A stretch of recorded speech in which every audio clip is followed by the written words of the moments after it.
Ashoka, the beloved of gods. Devanam Priya Priyadarshi Samrat Ashok was one of the greatest kings of the world. In the entire history of the world, there is no other emperor like him. Historians of India and Europe agree on this. H.G. Wells, a great scholar, historian, and writer, said, "The name of Ashok shines, and shines almost alone a star."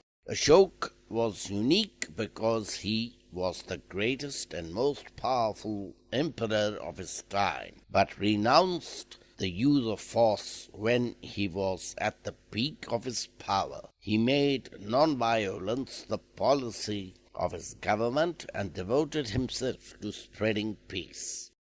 He ruled over an empire which was greater than modern India. It spread over the entire Indian subcontinent and to the east and west beyond the Himalayas. Yet the message he gave to his subjects was, "The only true conquest is the conquest of men's hearts by Dhamma, Dharam, or moral law."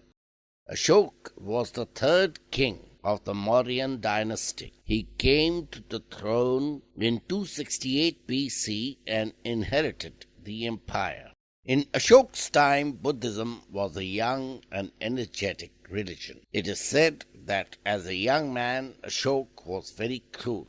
He got angry very easily and ordered many killings in fits of anger. At the same time, there were strong Buddhist influences working on him. His wife, the daughter of a merchant of Vidisha, was a firm believer in Buddha's principles of love and peace. Many times she made him promise that he would not be violent. In spite of these promises, Ashoka continued to kill and wage wars. Another great influence was his young nephew, Nigrodha, who was his elder brother, Sumana or Susima's son. He thought Nigrodha would be full of hatred for him. But young Nigrodha had become a Buddhist monk at a very young age and had no bitterness or hatred in his heart against Ashoka. But young Nigrodha had become a Buddhist monk at a very young age and had no bitterness or hatred in his heart against Ashoka. The boy's nobility and forgiveness touched Ashoka's heart. The turning point in Ashoka's life came with the Kalinga War. It brought about a change of heart in him. Ashoka wanted to extend his empire to east and south and therefore attacked Kalinga, modern Odisha. Like all wars, it ended in a huge loss of life. 100,000 people were killed, 150,000 made prisoners, and many more suffered. The horror of such destruction filled Ashoka's heart with deep sorrow. He vowed not to take any more lives. He vowed to work to bring happiness and peace.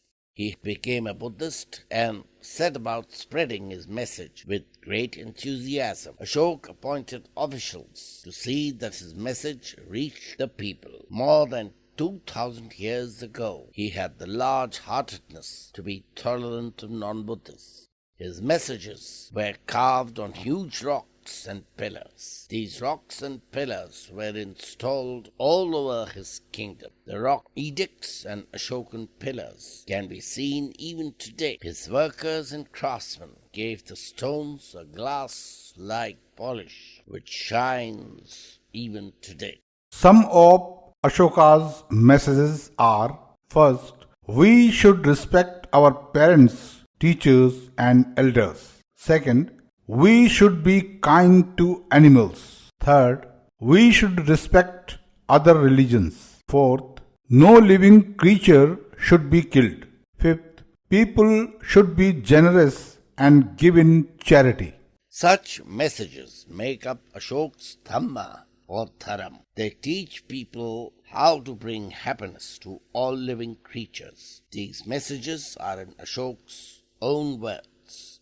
Ashoka took many steps to spread Buddhism. He sent his son Mahendra and daughter Sangamitra to Sri Lanka on the request of Devampriya Tissa, the king of Sri Lanka. He sent a branch of the Bodhi tree to that country, where it was planted with great reverence.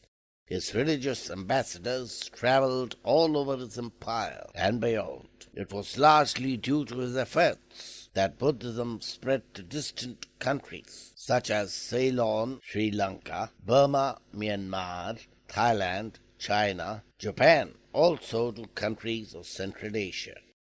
Ashoka's title was Devanampriya, or Beloved of the Gods. He ruled for almost 40 years. The effect of his teachings can be seen on Indian life even today. The government of India has adopted our national symbols from Ashoka's pillars. The wheel or the chakra is in our flag. The 4 lions sitting back to back are from the top of Ashoka's pillar at Sarnath, which Ashoka erected to honor the place where Lord Buddha preached his first sermon.